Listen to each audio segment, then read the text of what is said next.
नमस्कार, welcome to career 247। मैं हूं प्रशांत धवन। नाउ जैसे कि आप लोग जानते हैं, आज ये दृश्य देश के सामने आए। प्रधानमंत्री मोदी बैठे हैं यहाँ पर, अजीत डोभाल, हमारी मिलिट्री के चीफ यहाँ पे आपको दिख जाएंगे, army, air force, navy chief, CDS आप भी यहाँ पर बैठे हैं और ऑफ कोर्स भारत के रक्षा मंत्री भी यहाँ पर बैठे हैं। उसके बाद ये रिपोर्ट सामने आती है। By the way, world map कितना बढ़िया लगा रखा है ऊपर। एनीवे, उसके बाद न्यूज सामने आती है कि पीएम मोदी ने हमारी मिलिट्री को ऑपरेशनल फ्रीडम दे दी है। फुल ऑपरेशनल फ्रीडम, मतलब कि हमारी आर्म फोर्सेस के पास कंप्लीट फ्रीडम है। सरकार पूछेगी नहीं कि ये क्यों किया, टाइमिंग ये क्यों थी, ऐसे क्यों था। हमारी आर्म फोर्सेस खुद डिसाइड करेंगी कि कैसे एक्शन लेना है, क्या एक्शन लेना है और किस मैग्नीट्यूड का एक्शन लेना है। और इंटरेस्टिंगली आज ही पाकिस्तान के रक्षा मंत्री ख्वाजा आसिफ ने अपने मीडिया को यह कह दिया है कि 2 से 4 दिन में पाकिस्तान और भारत के बीच में वॉर हो सकती है। अगेन, हम यहाँ पर ये नहीं बात कर रहे कि 2 से 4 दिन में इंडिया स्ट्राइक करेगा। लिटरली यहाँ पर पाकिस्तान के रक्षा मंत्री कह रहे हैं 2 से 4 दिन में there can be a war between India and Pakistan. और इसका जो रीजन है वो बहुत अजीब दिया है। मतलब झूठ इतना जरा बोलते हैं ना ये लोग। ये पूरी क्लिप सुनना। Is there a very vivid possibility that we can have war in next day 2 or 3 or 4? Day 2 or 3 or 4. Yeah, because मेरा मतलब अगर 15 दिन बाद हुई तो वो मोदी का इलेक्शन हो जाएगा वहाँ पे। अब यहाँ पे आपने देखा किस तरीके से पाकिस्तान के रक्षा मंत्री कहते हैं कि जी भारत में कोई अभी इलेक्शन होना है मोदी का, और इस वजह से जल्दी ये कुछ कर देंगे। ये सब झूठ है। Again, as you pretty much know, अभी जो इस साल पहली बात तो कोई ज्यादा इलेक्शन है भी नहीं। नवंबर महीने में हम देखेंगे 2025 के कि बिहार के चुनाव होने हैं जो काफी दूर है। दिल्ली के चुनाव ऑलरेडी हो चुके हैं, उसका रिजल्ट हम ऑलरेडी देख चुके हैं।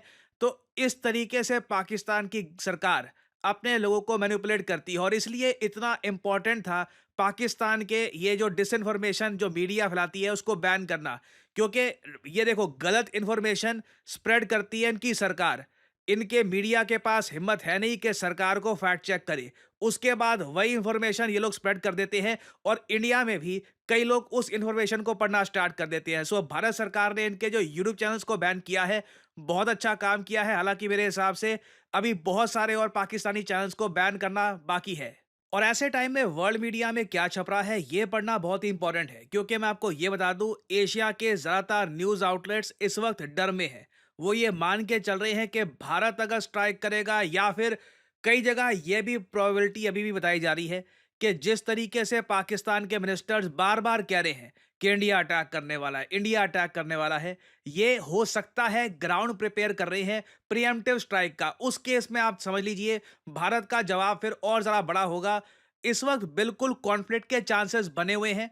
और इधर आप देख पाओगे आर्टिकल, इंडिया पाकिस्तान की अगर वॉर होती है, मैं अगर यहाँ पे इफ लगा के चल रहा हूं क्योंकि डिपेंड करता है कि भारत का अटैक कितना बड़ा होगा, उसके विजुअल्स क्या आएंगे। क्या पाकिस्तान फिर से लास्ट टाइम की तरह, जैसे बालाकोट की स्ट्राइक में उन्होंने किया था कि जी कुछ पेड़ गिराए हैं और कुछ नहीं हुआ। पाकिस्तान ने काफी हद तक छुपाने की कोशिश करी थी कि इनके आतंकवादियों को कितना लॉस हुआ था। अगर पाकिस्तान फिर से ऐसा कर लेता है तो वॉर के चांसेस कम है। बट अगर विजुअल सामने आ जाते हैं कि ट्रेनिंग कैंप्स डिस्ट्रॉय किए गए हैं, पीओके में इवन पाकिस्तान के अंदर कई आतंकवादी मारे गए हैं, और इसके प्रॉपर एविडेंस सोशल मीडिया पे वायरल हो जाते हैं, पाकिस्तान उसको छुपा नहीं पाता।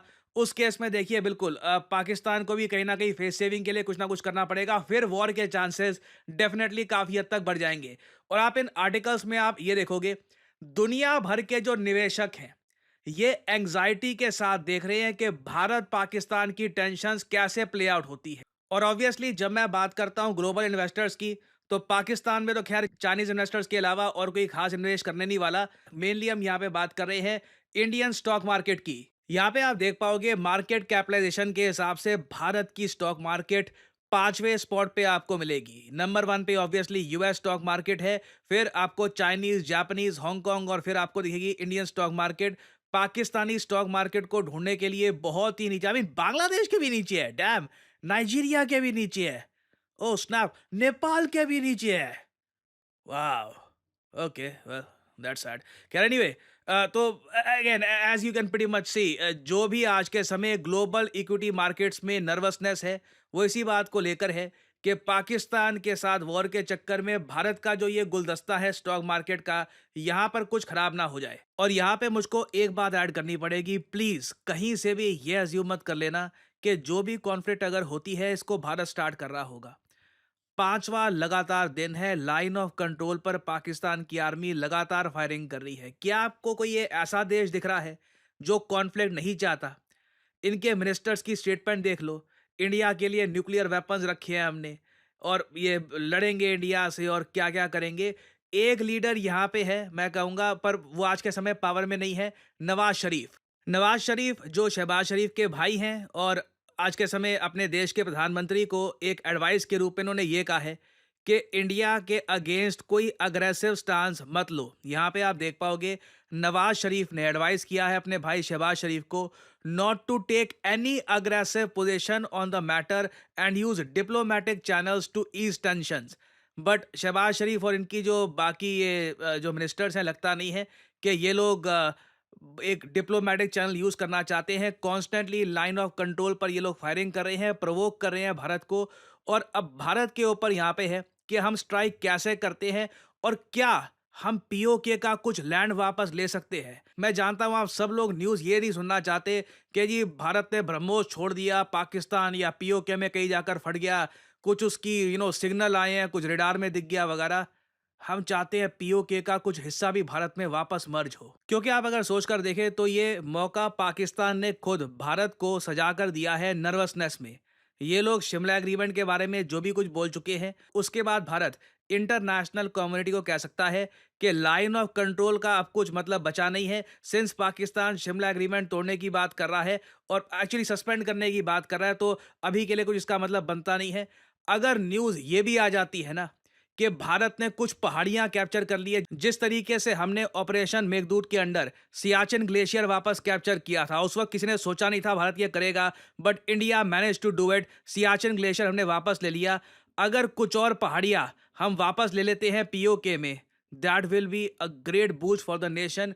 कंट्री एक बार को सेलिब्रेट करेगा कि जो लाइन ऑफ कंट्रोल की लकीर है थोड़ी तो आगे बढ़ी। धीरे धीरे पीओके इवेंचुअली भारत में मर्ज होगा, ये रातों रात नहीं हो सकता, बट अभी के लिए मैं कहूँगा हमारे पास गोल्डन अपॉर्चुनिटी है। आई होप मिलिट्री बस यहाँ पे कुछ मिसाइल वगैरह मारकर ये अपॉर्चुनिटी को जाने ना दे। जब बात इतनी आगे जा चुकी है, India should definitely take back some land.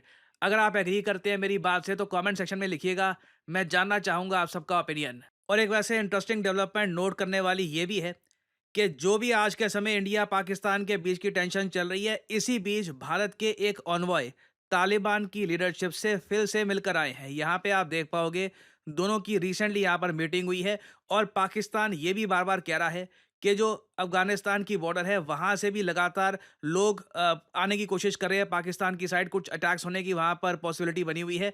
So surprise मत होइएगा जब भारत कुछ कर रहा हो ना, तो अचानक से अफगानिस्तान की साइड से भी पाकिस्तान को कुछ सरप्राइजेस मिले। तो अभी इस टॉपिक से रिलेटेड बहुत सी डेवलपमेंट्स होंगी, कुछ अपडेट्स आती हैं तो ऑब्वियसली मैं आपके लिए अपडेटेड वीडियोस लाता रहूंगा।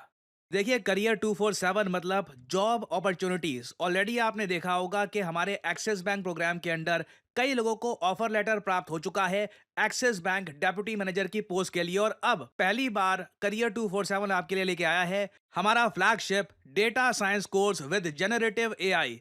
आज के समय मार्केट में कोई भी कंपनी ऐसा कोर्स ऑफर नहीं कर रही जहां पे आपको मिलती है लाइव क्लासेस। आप यूजुअली डेटा साइंस का कोर्स परचेज करेंगे, प्री रिकॉर्डेड क्लासेस आपको पकड़ा दी जाएंगी, मगर यहां पे आपको मिलती है live classes. World renowned teachers for example Deepayan सरकार सर, ये आपको पढ़ा रहे होंगे। ये बाय द वे काम कर रहे हैं with the government of Singapore as an AI adviser. और करियर 247 के डेटा साइंस कोर्स को कंप्लीट करके आप बिल्कुल आराम से 7 to 9 लाख पर एनम की जॉब लैंड कर सकते हैं। That is very much possible. और अगर आपका सवाल यह है कि अगर आप एक डेटा साइंटिस्ट बन गए तो आप काम कहाँ करोगे, किस इंडस्ट्री में काम करोगे, हर जगह आपके लिए दरवाजे खुले होंगे, चाहे एफएमसीजी सेक्टर हो या फिर फार्मा सेक्टर हो, आप गवर्नमेंट में काम कर सकते हैं। इवन करियर 247 में मैं आपको बता दूं, हम लोगों ने बहुत सारे डेटा साइंटिस्ट हायर कर रखे हैं because every company needs data scientists. इनकी डिमांड बढ़ती जा रही है। और आपको करना क्या है, अभी भी आपके मन में बहुत सारे सवाल होंगे। आप सिंपली क्या करिए, ये जो वीडियो आप देख रहे हैं इसकी कमेंट सेक्शन में आपको जाना है और यहाँ पे आपको लिंक मिल जाएगा build your career with India's first data science and machine learning gen AI course. इस लिंक पर करिए क्लिक। यहाँ पे आपके सामने ये पेज खुल जाएगा। यहाँ पे अपना नाम, ईमेल, फोन नंबर और ऑब्वियसली यहाँ पे कोड डालिएगा PD10, ताकि आपको डिस्काउंटेड रेट पर ये कोर्स ऑफर हो। कोड आप अगर नहीं डालेंगे तो जो भी आपको प्राइस ऑफर किया जाएगा इट विल बी एलिवेटेड। तो मैक्सिमम डिस्काउंट पाने के लिए यूज द कोड PD10। हमारी तरफ से आपको कॉल आएगा, you can ask your question. और अगर आप खुद को देखते हैं as a data scientist in the future, then you can start with career 247's data science and machine learning with generative AI course. ऐसा कोर्स आपको वैसे मार्केट में मिलेगा नहीं, विद लाइव क्लासेस और साथ में आपको वेरियस और टूल्स भी मिलेंगे। और बाय द वे, इस कोर्स से रिलेटेड और जानकारी मैं वेरियस और वीडियोस में आपको देता रहूंगा। सो अगर आप इंटरेस्टेड हैं, use the code PD10 and get in contact with the career 247 consultant. और इसी नोट के साथ यह है Vidyakant. Thank you for listening and as I always say, may the gods watch over you.